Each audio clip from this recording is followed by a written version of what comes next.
السلام عليكم ورحمة الله وبركاته كبراتنا كبران يا نصيحة تي في ተከታታዮች እንዴት ሰነበታችሁ እንዴት ናችሁ እንደሚታወቀው በባለፈው እጅግ በጣም አጓጊ አስተማሪ ፕሮግራሞችን እየሰራን ነበር የጀመርነው ትምህርት ነበር እሱም የኢብራሂም ትውልዶች የሚል ልጆቻችንን በትክክለኛው መንገድ ማሳደግ የምንችልበትና ወደ ታላላቅ ትውልዶች የምናደርስበትን ከልጆቼ ግራዬ በኩል በሚገኘው ከሙሐመድ ጋርና እንዲሁም በቀኝ በኩል ከሚገኘው ከልጄ ረመዳን አማን ጋራ በባለፈው ደስ የሚል ቆይታን አድርገን እንደነበር ይታወሳል። ዛሬ ደግሞ ኢንሻአላህ ቀጣዩን ትምህርት የምንጀምር ይሆናል ማለት ነው። እንደተለመደው በተለመደው ሶብራችሁና ትግስታችሁ እስከ መጨረሻው ድረስ ተከታተሉን ዘንድ በአክብሮት እንጠይቃለን። السلام عليكم ورحمة الله وبركاته. ما شاء الله ልጆች ያው ባለፈው ትምህርታችን ላይ ያቆምንበት ነበር ስለ ነብዩላህ ኢብራሂም ታሪክ ጀምረን አንድ ቦታ ላይ ነበር የደረስነው ታስታውሳላችሁ የት ጋር ነበር የደረስነው መሐመድ ነብዩላህ ኢብራሂም በዓል ያከብሩ በጣም አሪፍ ነብዩላህ ኢብራሂም ለአባታቸው ዱዓ አድርገው ዳዕዋም አድርገውለት ለህዝባቸው በማዘን በቀስታ በርህራሄ በክብር ዳዕዋ ካደረጉላቸው በኋላ አንድ ቀን መጣ አለን አይደል እንዴ ያ ቀን ምንድነው ማህበረሰቡ በዓልን ትልቅ ሜዳ ላይ ሰፊ ሜዳ ላይ ተሰብስበው የሚያከብሩበት በአመት አንድ ቀን ነበር። ታዲያ ህዝቡ ወደዛ በዓል ለመሄድ የተሰባሰበ ነበር። ዝግጅት ላይ ነበሩ። የሚገዙትን ገዝተው የሚያዘጋጁትን አዘጋጅተው እንሂድ በዓሉ ደርሷል ውጡ እየተባለ ሆ ይሉ ነበር አይደል? ታዲያ ወደ ኢብራሂም መጡና ኢብራሂምን ምን አሏቸው? ኢብራሂም እንዴ በዓላት ሄድም እንዴ ብለው ሰዎች ጠየቋቸው። እንግዲህ ጓደኞቻቸውም ሊሆኑ ይችላሉ ቤተሰብም ሌሎችም ኢብራሂምን ወደ በዓል ቦታ እንዲሄድ ምን አድርጓቸው ጠየቋቸው። ኢብራሂም ለምን ይሄዳሉ? ሙስሊም አይደሉ? ኢብራሂም ምን ይመለከታቸዋል? በዛም ላይ ኢብራሂም ምንድን ናቸው? ነብይ ናቸው፣ ወጣት ናቸው፣ ገና ልጅ ናቸው፣ ወጣት ናቸው አይደል እንዴ? እና እንሂድ ሲሏቸው ኢብራሂም ወደ እንደዚህ አይነት ቦታ መሄድ ነበረባቸው አልነበረባቸው? ለምን? ሙስሊም ናቸው። ሙስሊም የራሱ ምን አለው? በዓል አለው። አላህ ብቻ ነው የሚያከብር። ሙስሊም የራሱ በዓል ነው የሚያከብር አይደል እንዴ? ጣዖት የሚመለክበት ቦታ ላይ ሙስሊም ይሄዳል? ታዲያ ኢብራሂም ምን አደረጉ? فنظر نظرة في النجوم እንሂድ ሲሏቸው ነብዩላህ ኢብራሂም ወደ ሰማይ ቀና አሉና ከዋክብትን በሙሉ ተመለከቱ። فقال ምን አሉ? إني سقيم على إبراهيم አይ አሞኛል አልሄድም አሉ። አያችሁ አይደል? አሞኛል አልሄድም። ለምንድን ነው አሞኛል ያሉት? እናንተ የምትሰሩት መጥፎ ስራ አሳምሞኛል።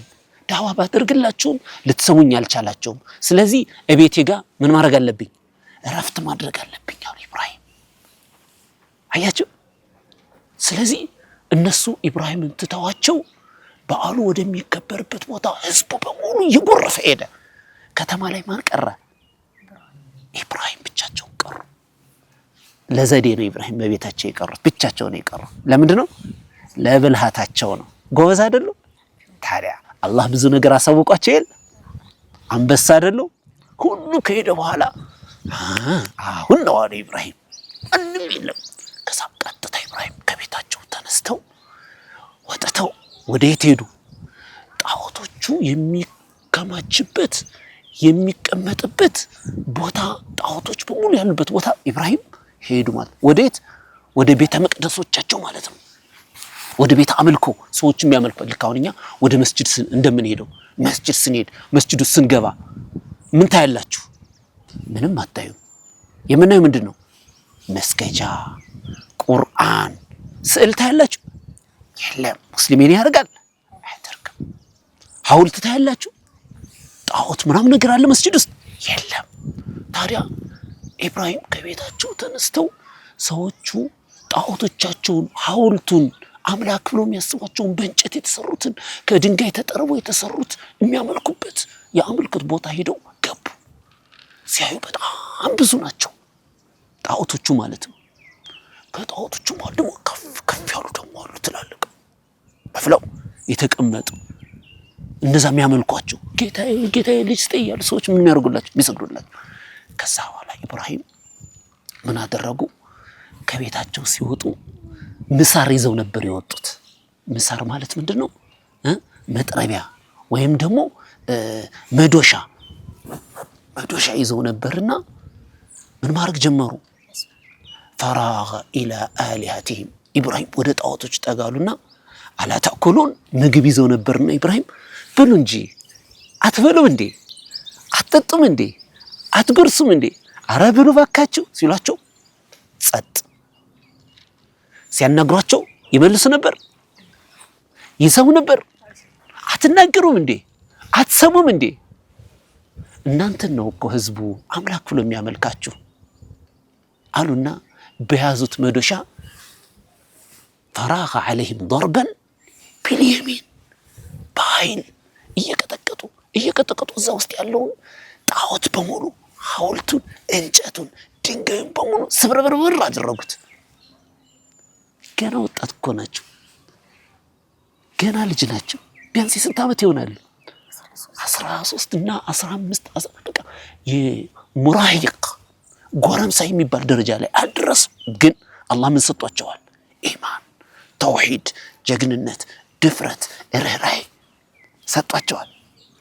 ፈራገ ዐለይሂም ضربا باليمين فجعلهم جذاذا ይላል አላህ ቁርአን ላይ። ምን አደረጓቸው? ኢብራሂም እየቀጠቀጡ ጁዛዘን ስብርብር ብለው ወደቁ። በትንትን ብለው ወደቀ ያ ሁሉ ማለት ነው።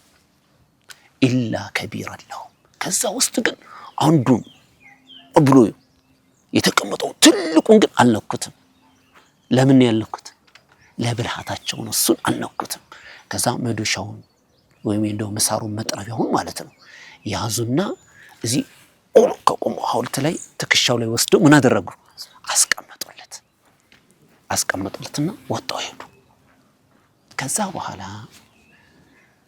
ህዝቡ ከበዓል ተበትኖ በዓሉ ስነ ስርዓቱ አልቆ ሁሉም ወደ ቤቱ ሆ እንዴት ናችሁ? ደህና ናችሁ? ዛሬ በዓል እንዴት ነበር? አሪፍ ነበር ማለት ያሉ። ግን ጣዖት አምላኪ ናቸው። አላህ የሚወዳቸው ህዝቦች ነበሩ አልነበሩም? አላህ ይወዳቸው። አላህ እሱን የማይገዛን ይወዳል አይወድም? አላህ እሱን የማይገዙ ሰዎችን አላህ ሱብሓነሁ ወተዓላ አይወድም። የሚወደው ማን ነው? አላህዬ አላሁመ ያ ረብ ያ ረቢ ያ ኻሊቂ ወያ ራዚቂ እያለ የሚለምነውን ባሪያውን ነው የሚወድ አይደል እንዴ?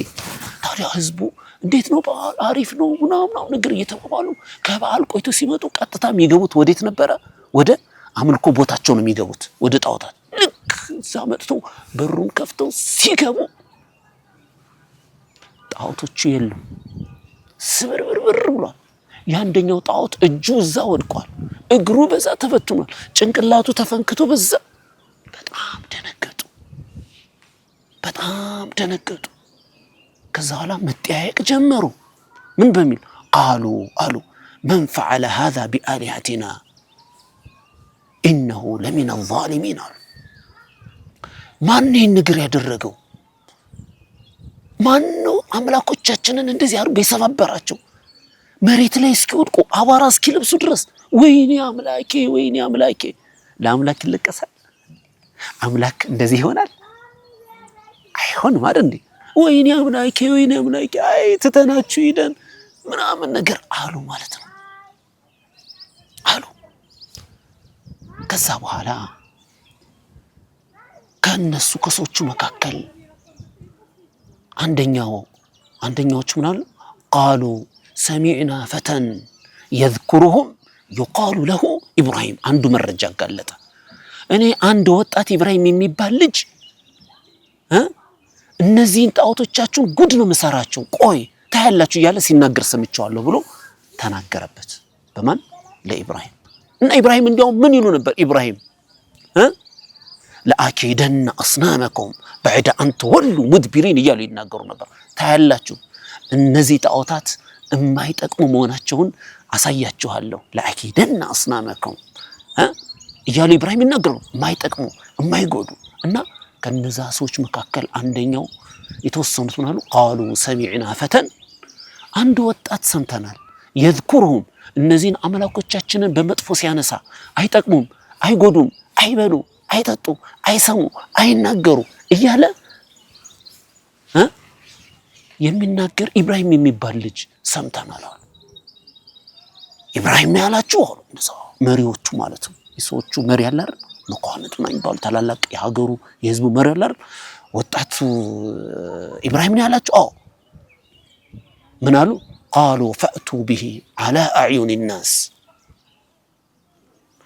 ይዛችሁት ተባለ በህዝብ መሃል ነው ቅጣቱን የምናሳየው አሉ መቀጣት አለበት ተባለ ከዛ በኋላ ኢብራሂምን ፍለገ የታለ ያ በዛ ይሮጣል ያ በዛ ሄደ መጨረሻ ላይ ኢብራሂም ያዛቸው ተይዘው ታስረው ወዴት መጡ ህዝብ መሃል ይዘዋቸው መጡ ከዛም ጠየቋቸው ቃሉ ምን አሉ ኢብራሂም ማለት አንተ ነህ አሏቸው አዎ እኔ ነኝ አሉ ኢብራሂም أأنت فعلت هذا بآلهتنا يا إبراهيم أنت إبراهيم ወይ እነዚህን አምላኮቻችንን በሙሉ እንዲያርገ ስብርብር ያደረካቸው አያሳዝኑ ምን አደረጉ እንዲያርገ የፈነካከትካቸው ለምንድን ነው ኢብራሂም ብለው ጠየቋቸው ከዛ በኋላ ኢብራሂም ነው قال إبراهيم من قال فاسألوهم إن كانوا ينطقون አያችሁ እንዴ እኔ ለምን ትጠይቁኛላችሁ ያው እነሱም ጠይቋቸው አላችሁ መናገር ይችላል አይችሉም قال إبراهيم من قال فاسألوهم إن كانوا ينطقون እስኪ ጠይቋቸው ማን ነው እንደዚህ ያደረጋችሁ ማን ነው የሰባበራችሁ ብላችሁ ጠይቋቸው ከዛ በኋላ እነሱ ኢብራሂም ይሄንን ሲሏቸው قالوا من قالوا لقد علمت ما هؤلاء ينطقون أنت إبراهيم እነዚህ ነገሮች እንደማይናገሩ ታውቂያለ እንዴ አሉ አያችሁ መልሳቸው ምን አሉ እነዚህ ነገሮች እኮ አይናገሩም አንተም ታውቃለህ እንዴት መልስ ሊሰጡን ይችላሉ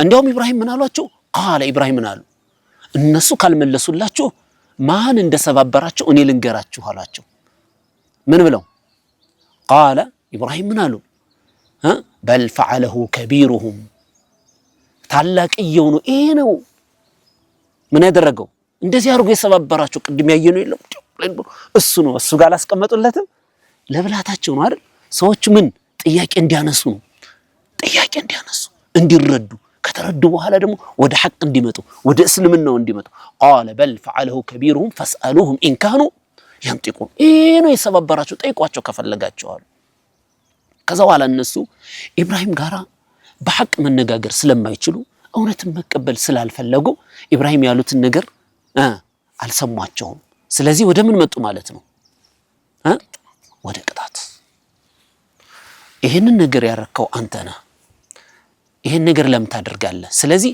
የጅን ማግኘት አለብህ ብለው ኢብራሂም ላይ ዛቱባቸው ከዛ ምን አሉ በምን እንቅጣው ለህዝብ መማሪያ መሆን አለበት ከዚህ በኋላ አምላኮቻችንን አንድ ሰው እንዳይነካ እንዲያውም ኢብራሂም ምንድነው ያሏቸው قال افتعبدون ما لا ينفعكم شيئا ولا يضركم እንዲ ስብርብር ብሎ የሚወድቁ ራሳቸው መከላከል የማይችሉትን ትገዛላችሁ ልጅ ስጡን ትላላችሁ ሀብት ስጡን ትላላችሁ ከበሽታችን አድኑን ትላላችሁ አራ አምሯችሁን አሰሩትኝ أفل لكم ولما تعبدون من دون الله እኔ ግን እናንተ መስሩትንም የምታመልኩትም ነገር እኔ አልወድም የምጠላው ተግባር ነው የኔ ጌታዬ አላህ ነው እባካችሁ አላህን ተገዙ እባካችሁ አላህን ብቻ ተገዙ ወገኖቼ ነገ ጀነትን ታገኛላችሁ ብለው ኢብራሂም ሲናገሩ እነሱ ግን ሊሰማቸው አልቻሉም ከዛ በኋላ ምን አሉ በምን እንቅጣው ሲሉ በቃ ትልቅ ጉድጓድ ይቆፈር ጉድጓዱን ከቆፈርን በኋላ ደግሞ ከጉድጓዱ ውስጥ እንጨት እንጨምርበትና ከፍተኛ የሆነ እሳት እናቀጣጣላለን ከዛ በኋላ እሳት ውስጥ ከተን እስኪ የሚያድነውን እናያለን አሉ ማን ነው የሚያድነው የሱ አምላክ ያድነዋል ወይስ አያድነውም እናየዋለን እሱ እንደዛ አድርገን አቃጥለን ከሰል ከሆነ በኋላ እኛ ሰላሙን እንኖራለን አሉ። ከዛ ምን አደረጉ? ቃሉ ብኑ ለሁ ቡንያናን አሉ። በቃ ግንቡ ይገንባ፣ ጉድጓድ ይቆፈር፣ በግንብ ይሁን በድንጋይ በደንብ ተደርጎ ይሁንና እዛን ጥሏል ተባለና ምን ተደረገ? ኢብራሂምን እንዴት አድርገው እሳት ውስጥ መጣል እንዳለባቸው ማሰብ ጀመሩ። ከዛ በኋላ ጉድጓዱ ሲቆፈር ለቀናት አንድ ልጅ ለመቅጣት እኮ ነው። አያችሁ በቀላሉ ተማርገ ይችላል እንዴ? ግን ጉድጓዱ ተቆፈረ። ሁሉም እየመጣ ተሳተፈ። በለው ቆፍር እኔም አለሁ ምናምን ያለ እንጨት በየቦታው ሁሉም ምን ይባላል እንዲያውም አሮጊቶች ሳይቀሩ ራሱ እንጨት ተሸክመው ይመጡ ነበር። ምን ለማድረግ? ኢብራሂምን ለማቃጠል። ምን አጠፋ? አላህን ብቻ ተገዙ ስላለ ሴቶች ሁሉ ያረገዙ ሴቶች በሙሉ በሰላም ከወለድን እያሉ ማለት ነው ስለት ያቀርቡ ነበረ። በሰላም እንዲወልዱ እንጨት እየሰበሰቡ ወስደው ለኢብራሂም ማቃጠያ ምን ከዋክብቷ በሰላም እንድትገላግለኝ፣ ፀሐዩ በሰላም እንዲገላግለኝ አምላኮቻችን እያሉ ይሄን ያደርጉ ነበረ። ከዛ በኋላ ምን አደረጉ? እሳቱን ማቀጣጠል ጀመሩ። ይላልና እሳቱ በጣም ትኑና ጉድጓዱ ይሄ ከሆነ ለምሳሌ እሳቱ ወደ ላይ ይወጣ ነበር። ልክ እንደዚህ እንደዛፉ እንደምታዩት ማለት ነው። የእሳቱ ላንቃ ማለት ነው። ያለ እሳቱ በጣም ይነዳል። አሁን ማቃጠል ያለብን ሁሉ በጣም የሚገርመው ግን አላህ የፈጠራቸው ብዙ አዕዋፋት እንስሳቶች በሙሉ እሳቱን ለማጥፋት ይሉ ነበር። አንቻት ኢብራሂም እንዳታቃጥይ እያሉ እያሉ ምን ያደርጉ ነበር? አሞራው፣ ቁራው፣ ግልገላንሳው፣ እንስሳቱ ምናምኑ ሁሉም ነገር እሳቱን ለማጥፋት ምን ያደርጉ ነበር? ይረባረቡ ነበር። አንድ ሲቀር አንድ እንስሳ እሱ ግን ምን ያደርግ ነበር? እሳቱን ያጋግመው ነበር። ይል ነበር። ማን ይባላል እሱ? ወዘግ ይባላል። ወዘግ ማለት ጉበና ማለት ነው። ከእንሽላሊት ከፍ ያለ በወንዝ አካባቢ ላይ በወንዝ አለቶች አካባቢ ላይ የሚገኙ ምንድናቸው? በሆዳቸው የሚሳቡ እግርም አላቸው። በሆዳቸው የሚሳቡ ምን ይባላሉ? ወዘግ ወይም ደግሞ ጉበና ይባላል። ከእንሽላሊት ምን ያለ ነው? ከፍ ያለ። እሱ ብቻ ይል ነበረ።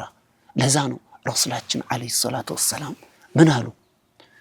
ጉበናን በመታዩ ጊዜ ግደሉት አሉ ረሱል ሰለላሁ ዐለይሂ ወሰለም። ለምን? እሱ እኮ አባቴ ኢብራሂም እንዲቃጠል እሳት አብሮ ከህዝቡ ጋር ምን ሲያደርግ ነበር? ሲያቀጣጥል ነበር። እያለ ሲያጋግም ነበር አሉ ረሱል ሰለላሁ ዐለይሂ ወሰለም። እና አይሻ ምን ትላለች? እኔ አለች ከቤት በበር በኩል ትልቅ ጦር አስቀምጥ ነበር አለች። ለምንድን ነው? ጉበና ሲመጣ ለመግደል ማለት ነው። እና ጉበና የላኢላሃ ኢላላህ ምንድነው? ጠላት ነው ማለት ነው። የነብዩ ኢብራሂም ጠላት። ሁሉም እንስሳዎች በሙሉ ግን ምን ያደርጉ ነበር? እሳቱን ለማጥፋት ይታገሉ ነበር። በጣም ነበር። ከዛ ነብዩ ኢብራሂም ተይዘው መጡ። እንዲታስረዋል አመጧቸውና ከዛ ምን አደረጉ? ይሄ መወርወር ያለ እንዲ አስወንጭፉም ነው። ወንጭፍ ታውቃላችሁ? አሁን ድንጋይ በገመድ አርጋችሁ ጫፍ ላይ ሆነች ትታሰራለች። ድንጋይ ትቀመጥና እንዲ እንዲያርጋችሁ ተወርውራላችሁ አይደል? ልክ እንደዛ እንደሚወርወሩ ትልቅ ግብዳ የሚያክል ማስወንጨፊያ። ይሄ አሁን ይዛፍ ታያችኋል። ይዛፍ ታያችኋል። ይሄ ዛፍ ረጅም ነው አይደል? ልክ እንደዚህ ዛፍ የረዘመ ነገር አዘጋጁና ከዛ ላይ መቀመጫ አድርገው ኢብራሂምን እዛ ላይ አስረው ወደ እሳቱ ምን አደረጉ? አስወንጭፈው ወደ እሳቱ ሰደዷቸው። ከዛ ግን ነብዩ ኢብራሂም ምን አደረጉ? ዱዓ አደረጉ። ምን አሉ? ሐስቢ አላሁ ምን አሉ? ወኒዕመል ወኪል። አላህ በቂ ነው። የእናንተ ሁሉ ሴራ እናንተ እንገለዋለን እናቃጥለዋለን ብትሉም አላህ ግን እኔን ያድነኛል፣ አላህ አለልኝ ሐስቢ አላሁ ወኒዕመል ወኪል። እንዲያውም በሌላ ዘገባ ምን የሚል ሐዲስ የተዘገባለ ረሱላችን ሰለላሁ ዐለይሂ ወሰለም ተናገሩ ከተባለው ጅብሪል መጣ። ጅብሪል መጥቶ ምን ላድርግልህ ኢብራሂም ምን ላግዝህ ሲላቸው አይ አላህ አለ አላህ እየሰማኝ አይደል አላሁ يعلم ما انا فيه አላህ እኔ ያለሁበትን እኮ ያለሁበትን ሁኔታ አላህ ያውቃል ስለዚህ አላህ አለልኝ አለ። የተራራ መላእክት ደግሞ መጥቶ ኢብራሂም እንዲህ በተራራ በእነዚህ ተራራዎች ልጨፍልቅልህ ይሄን ህዝብ ላጥፋ ምን ላድርግልህ ሲል አይ አላህ እያየኝ ነው አላህ በቂ ነው። ምን አሉ ሐስቢ አላሁ ወኒዕመል ወኪል አላህ በቂ ነው አላህ ይከላከልልኛል አሉ። ከዛ በኋላ በዚህ ሁኔታ ላይ ያሉ ተወረወሩና እሳት ውስጥ ገቡ። ኢብራሂም ልክ እሳት ውስጥ ልክ ሲገቡ አላህ የሁሉም ነገር ፈጣሪ አይደል አላህ የሰማይም የምድርም የወንዙም የአዕዋፉም የሁሉም ነገር ፈጣሪ የሆነው አላህ Subhanahu Wa Ta'ala ሁሉን ነገር ማዘዝ ይችላል አይችልም? ይችላል አይደለም እንዴ? አላህ ይችላል።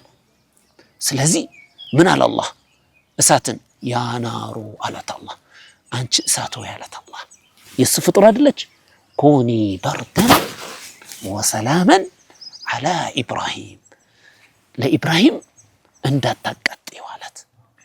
ለኢብራሂም የተመችሽ ሁኚ ኢብራሂም ማቃጠል አልፈቀድኩልሽም አላት አላህ። ቀዝቀዝ በይ ደስ ብሎት እዛው ይቆይ አላት። ከዛም እሳት ምንም አልነካቻቸውም ኢብራሂም። እሳት ለምን ያልነካቸው ኢብራሂም በአላህ ላይ ስለተመኩ። አላህ ላይ ከተመካን አላህ ጌታዬ ነው ካለን ሰዎች ሊጎዱን ይችላሉ አይችሉም? ማንም እኛን ሊያጠቃን ይችላል አይችልም? አያችሁ አይደል? ማንም ሊያጠቃን አይችልም። በማን ላይ ከተመካን? በአላህ Subhanahu Wa Ta'ala ላይ ከተመካን ምን ካለን ሐስቡናላሁ ወኒዕመል ወኪል አላህ በቂያችን ነው። አላህ ደግሞ በጣም ያማረ መመኪያ ነው። እዛ በኋላ ኢብራሂምን እዛ ካስገቡ በኋላ ገደል ነው የታባቱና እየተባባሉ መተቃቀፍ ጀመሩ። ሲተቃቀፉ ምን ሲሉ ደስ ብሏቸው ሲጨፍሩ ምን ሲሉ በቀጣይ ቀናት ግን ነቢዩላህ ኢብራሂም ከእሳቱ ድነው አንዲት ቦታ ላይ ደስ የምትል እንደዚህ ሳር ቦታ ደስ የምትል አረንጓዴ ቦታ ላይ እየሰገዱ ታዩ። በጣም ገረማቸው፣ ግራ ተጋቡ። በዋለፈው እሳት ውስጥ ጥለነው አልነበረም እንዴ? እንዴት ሊድን ቻለ? በጣም ብዙዎች ተደነቁ። ሲጠይቋቸው ኢብራሂም ምን አሉ? እኔንማ ያዳነኝ አንዱ ጌታዬ አላህ ነው። ጌታዬን ሐስቢ አላህ ወኒዕመል ወኪል አልኩ። አንተ አላህ ወይ ከዚህ እሳት አድነኝ አልኩ። እሱ ጌታዬ ነው ያዳነኝ ብለው ነቢዩላህ ኢብራሂም ነገሯቸው ማለት ነው። በዚህ ሁኔታ ላይ እያሉ ነቢዩላህ ኢብራሂም ከዚህ ከዳኑ በኋላ ስለሳቸው ጉዳይ በከተማው መወራት ጀመረ። አንድ ወጣት ኢብራሂም የሚባል እኛ የምናመልከው ነው የማያመልክ አንድ አላህ ብቻ ብሎ የሚያመልከው እሳት ውስጥ ተጥሎ ሰላም ወጣ እኮ ደህና ሆነ፣ እንዴት ሊድን ቻለ? የሚገርም ጌታ ነው ያለው፣ በጣም የሚገርም አምላክ ነው ያለው እየተባለ በከተማው ላይ ምን ሆነ? መወራት ጀመረ። አያችሁ ጌታችን አላህ Subhanahu Wa Ta'ala በሱ ላይ ከተመካን ሁሌም ከሱ ጋር ከሆነን እኛን ምን ያደርጋል? ይከባከባል፣ ያድነናል። ብንታመም ያሽረናል፣ ያድነናል። አይደለም እንዴ? ብንጨነቅ ጭንቀታችንን ያስወግድልናል። ድሃ ብንሆን ሀብታም ያደርገናል። አይደለም ልጆች? ስለዚህ ኢንሻአላህ እኛም እንደ ነቢዩላህ ኢብራሂም ጠንካራ ተውሂድ ያለው አላህን ብቻ የሚገዛ ጧት ማታም አላሁመ ያ ረብ ጌታዬ ሆይ የምንል ባሮች ልሆን ይገባል ማለት ነው። አይደለም እንዴ? እንደ ነቢዩላህ ኢብራሂም አላህ እንዲወደን አላህ እንዲያከብረን ማለት ነው። ተግባባን አይደል እንዴ? ታዲያ በዚህ ሁኔታ ላይ እያሉ ከተማዋን የሚያስተዳድር ንጉስ ነበር። ንጉስ ኑምሩድ ይባላል። ንጉስ ነው። እንዲያውም ዓለምን ከተቆጣጠሩ ንጉሶች አንዱ ኑምሩድ ነው ይባላል። ረሱላችን አለይሂ ሰላቱ ሰላም በአንድ ሐዲስ ላይ ምን አሉ? ዓለምን ከገዙ ዓለምን የተቆጣጠሩት አራት ናቸው አሉ የአላህ መልእክተኛ። ስንት ናቸው? ዓለምን የተቆጣጠሩ አራት። ከነዛ መካከል አንደኛው ማን ነው? ኑምሩድ ነው። እነ ዙል ቀርነይን አሉ እና ኑምሩድ ንጉስ ነው። በጣም ኃይለኛ ነው። በጣም ብዙ ሰራዊት አለው። የፈለገውን ነገር በሙሉ ማድረግ የሚችል ነው። ማን? ንምሩድ የሚባለው ንጉስ። ታዲያ ይሄ ንጉስ ስለ ነብዩላህ ኢብራሂም ወሬ ሰማ። በሚሰማበት ጊዜ ይሄን ልጅ ፈልገዋለሁ እኔ ድረስ አምጡት አለ። ኢንሻአላህ በቀጣይ ፕሮግራማችን ደግሞ ኢብራሂም ከዚህ አረመኔ እኔ ጌታ ነኝ እኔ አምላካችሁ ነኝ ከሚለው ንጉስ ጋራ ሊገናኙ ነው ማለት ነው።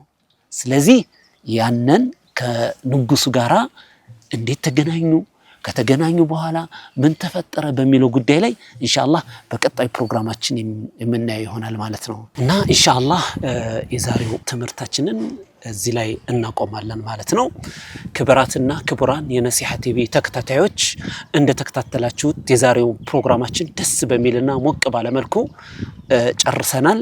በርካታ ትምህርቶችን እንዳገኛችሁበት ተስፋ አደርጋለሁ። እኛም እንግዲህ ልጆቻችንንም በዚህ መልኩ ኢንሻአላህ ተርቢያ ማድረግ ይጠበቅብናል ማለት ነው። ዛሬውን እዚህ ላይ እናቆማለን። هذا وبالله التوفيق السلام عليكم ورحمة الله وبركاته